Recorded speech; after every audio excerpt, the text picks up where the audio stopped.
Cuando toda Escocia había asumido la ocupación inglesa, un hombre se rebeló y cogió las armas, desafiando a las fuerzas invasoras inglesas durante varios años, hasta ser capturado y ejecutado. Sí, un guerrero escocés, protagonista de la defensa de su nación en plena Edad Media. ¿Sabéis de quién estamos hablando?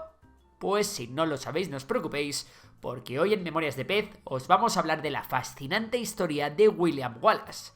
La historia de este personaje transcurre principalmente en Escocia, que se encuentra en el norte del Reino Unido.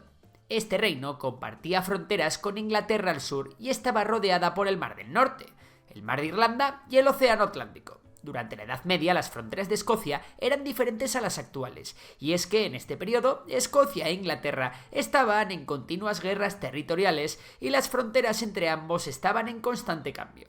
Pero vamos al lío. En este contexto, a finales del siglo XIII, el rey de Inglaterra Eduardo I, que destacaba por sus tácticas militares y que estaba centrado en expandir y consolidar el dominio inglés, puso a Escocia en su punto de mira. Su oportunidad de oro apareció gracias a la crisis de sucesión que surgió en Escocia.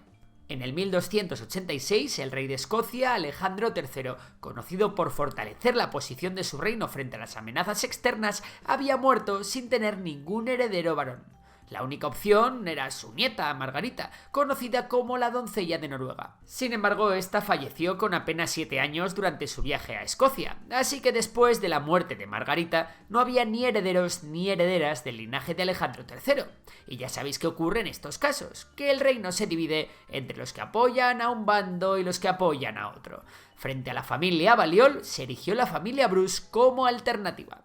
Aprovechando la rivalidad de estos competidores por el trono, Eduardo I de Inglaterra quiso intervenir directamente en los asuntos escoceses y ofreció su mediación, aunque en realidad lo que quería era apoyar a John Balliol, aquel que había jurado lealtad al rey inglés, pero no le salió bien. Al revés, le salió fatal, y el que pensaba que iba a ser un títere del servicio inglés se opuso a Inglaterra, realizando una alianza con Francia.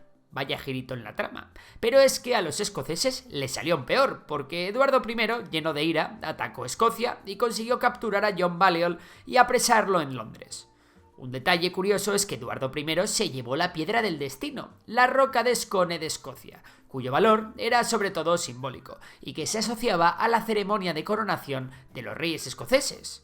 ¿Quería señalar Eduardo que no iba a haber más reyes escoceses? ¿O que si los había iban a estar bajo su influencia? Sea cual fuera la respuesta, el rey inglés colocó la piedra del destino debajo de su trono en la abadía de Westminster.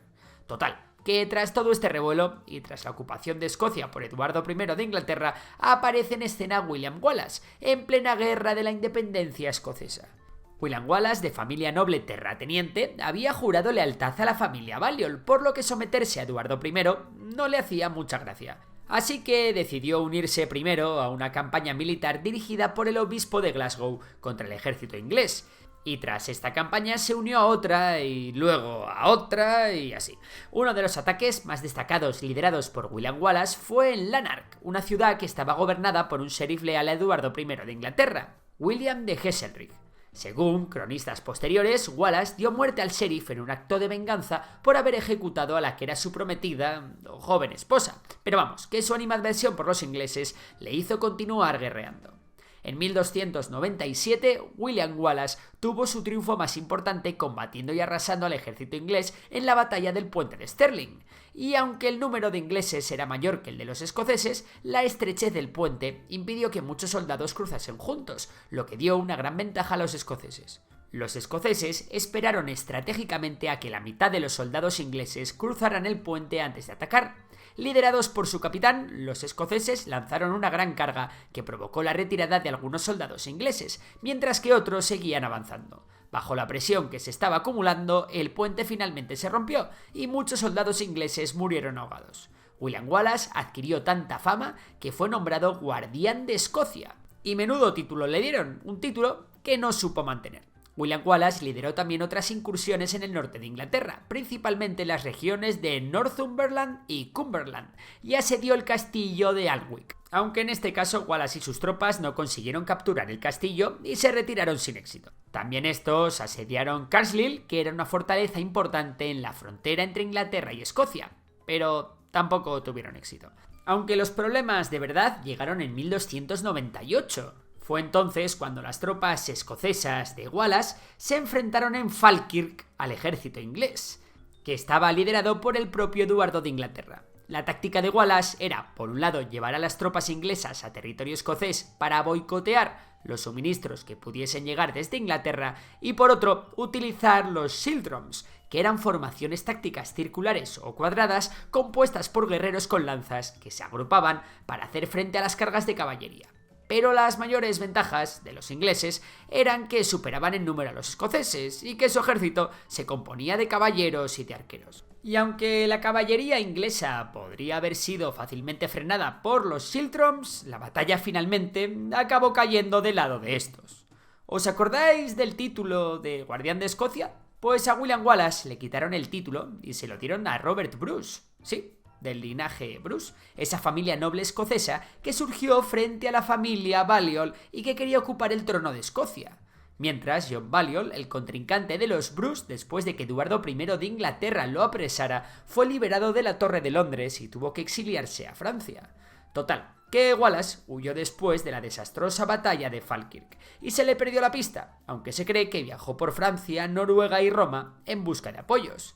No sabemos hasta qué punto eso es cierto, pero lo que sí se sabe es que en 1305 fue capturado en Glasgow por un caballero escocés al servicio de Eduardo I de Inglaterra. Tras su arresto fue llevado a Londres para rendir cuentas ante el rey inglés. Allí, en el Salón de Westminster, fue acusado de bandidaje y traición. William Wallace se defendía ante cualquier acusación contestando que era súbdito del rey escocés John Balliol y no de Eduardo de Inglaterra.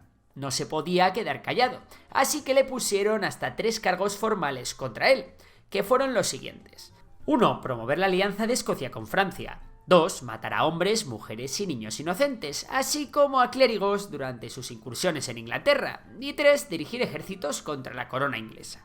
No tuvo otra condena que la condena a muerte, como era de esperar, y a la peor muerte que la corte inglesa podría imponer. Lo que viene a continuación no es apto para menores ni para personas altamente sensibles, y es porque William Wallace sufrió una ejecución brutal.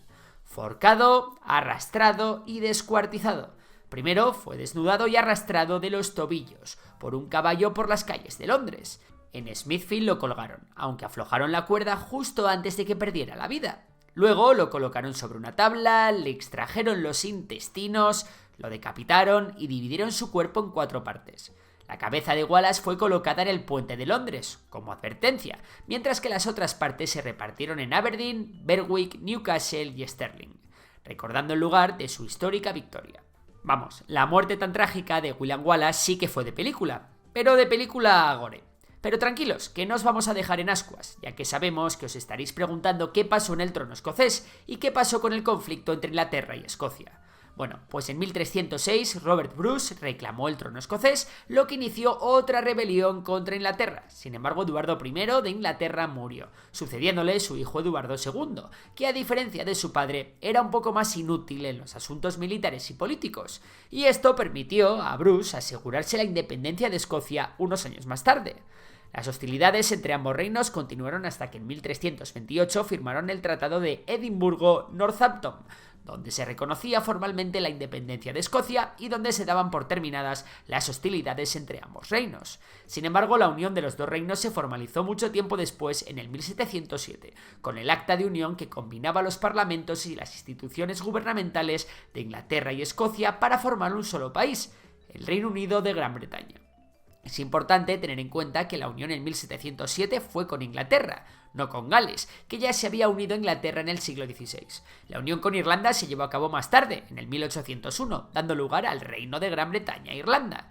Y en 1992, tras la independencia del Estado Libre de Irlanda, se estableció el nombre actual de Reino Unido de Gran Bretaña e Irlanda del Norte. Antes de finalizar el vídeo debemos recordaros que toda la información que tenemos sobre este personaje deriva principalmente de fuentes históricas que no son 100% fiables. Los datos de William Wallace son escasos y la falta de detalles específicos pueden nublar un poco su historia. Y ni qué decir tiene que la película Braveheart de Mel Gibson ha popularizado la figura de William Wallace, pero la película no es del todo precisa a nivel histórico. Así que cuidado con mezclar ficción con realidad, que ya sabemos luego lo que pasa. Y hasta aquí el vídeo de hoy. ¿Qué os ha parecido? ¿Creéis que la figura de William Wallace influyó en la construcción de la identidad nacional escocesa y en la memoria colectiva del país? ¿O que fue un hombre que pasó al olvido hasta que recuperaron su historia tiempo después? Venga, os leemos en los comentarios. Y por lo demás, ya sabéis que podéis darle a like, suscribiros al canal y nos vemos en próximos vídeos. Un saludo y hasta la próxima.